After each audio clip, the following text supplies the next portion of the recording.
Hi all. I feel I have to share this epic bullet game I once played against Hammer. It was last year in 2020 in the daily bullet arena of Lee Chess. So Hammer was playing black. GM Ludvig Hammer, Norwegian chess grandmaster, 3 times Norwegian chess champion, the main second for Magnus Carlsen in the World Championship of 2013. Really fantastic grandmaster. I really admire his style of play. He played in the London Chess Classic. I actually covered some of his wins. He really destroyed some of the British grandmasters. So would I have any chance? Well, I played b3, and he was in a courageous mood that day. Thankfully for me, he gave me a little bit of a chance. He berserked. In other words, he would get 1 bonus point if he could get away with it by slicing his clock from 1 minute to 30 seconds. Now, we all know the grandmaster intuition is very, very strong. There's been videos about, like, My Brilliant Brain. You can see a documentary where Hikaru Nakamura and Polgar, they're talking about chunking, a lot of other things, how grandmasters have got all these patterns. They can instantly kind of leverage, and even bullet chess, they're good. But 30 seconds, could he do it? Well, let's see what happened. 30 seconds to my 1 minute. Sometimes I do this myself for a bit of fun. Usually against players nowadays, I've learnt my lessons quite a bit. Usually, if I feel I have a chance, if they're under 2,000, and my bullet rating is about 2,300 onwards quite often, usually I have a chance, but sometimes it does end badly for me. So what would happen on this occasion against Hammer? So I have the whole minute. He has 30 seconds. G6. I play bishop b2, knight f6.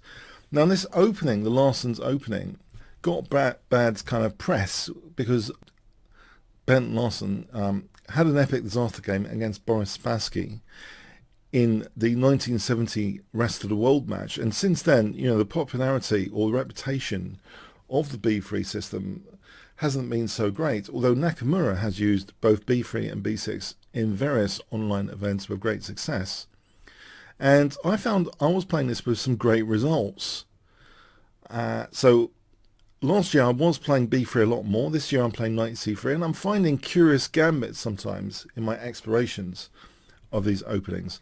And here I play e3, which is consistent with a darts kind of grip, and bishop g7 and f4. So it's almost like playing potentially it's like playing a kind of Nimzo Indian strategy, especially if they play d5, c5, knight c6, and you get to play taking on c6, doubling the pawns. But here, yeah, we're far away from that sort of thing. But black castles here, knight c3, d6, and now I unleash h4.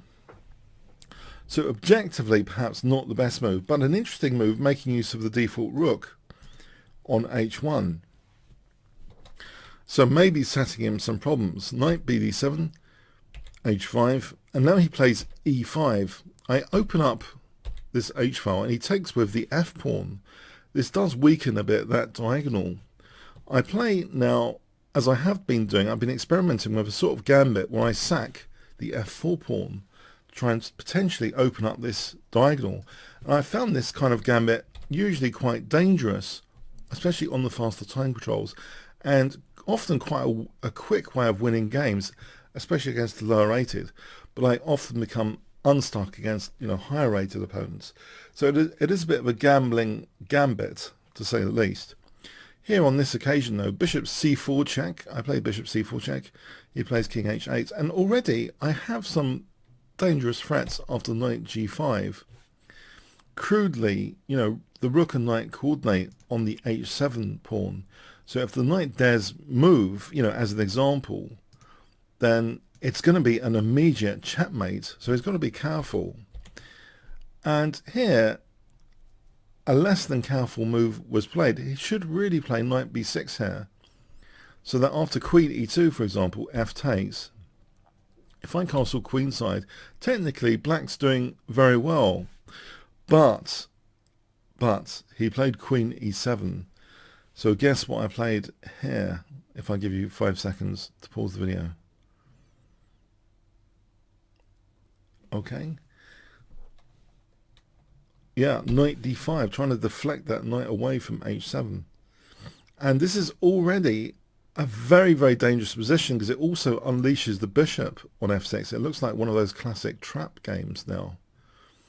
If, for example, queen d8, knight takes, and then I can actually play bishop takes, so leading to a disaster for black.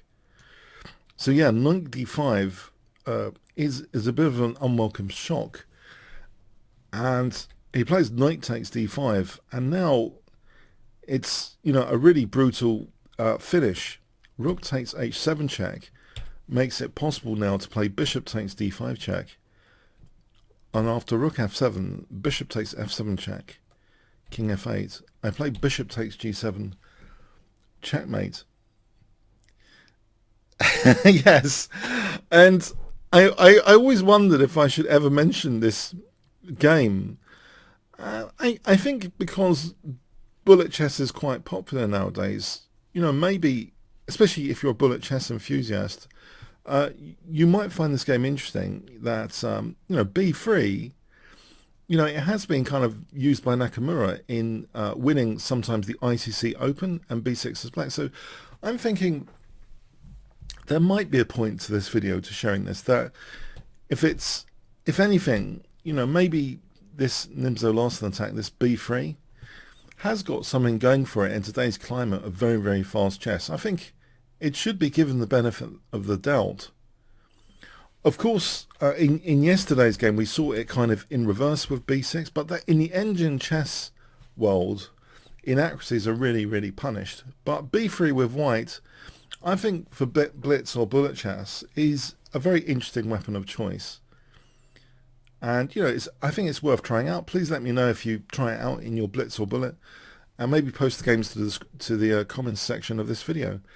Okay, so anyway, it's sometimes good also to have chicken mode, which doesn't just govern not berserking, but generally how much risk you're willing to take in playing chess generally. Even in areas of uncertainty, there might be a lurking controversy. So if you're in a kind of safe mode, or an even safer mode, you're trying to stop those controversies from emerging. You're not trying to get involved in any sort of controversies whatsoever. So I think, yeah, it also demonstrates, I think, sometimes chicken mode or safe mode is a useful thing, even on the very, very fast time controls. So anyway, I hope you got something from that. And by the way, check out my tactics course, Kingscrusher TV/chess tactics. Actually, it's on a special at the moment, so Kingscrusher TV/test tactics-special. And there's other links there you might be interested in. Okay, comments, questions, like, shares, subscribes, all appreciated. Thanks so much.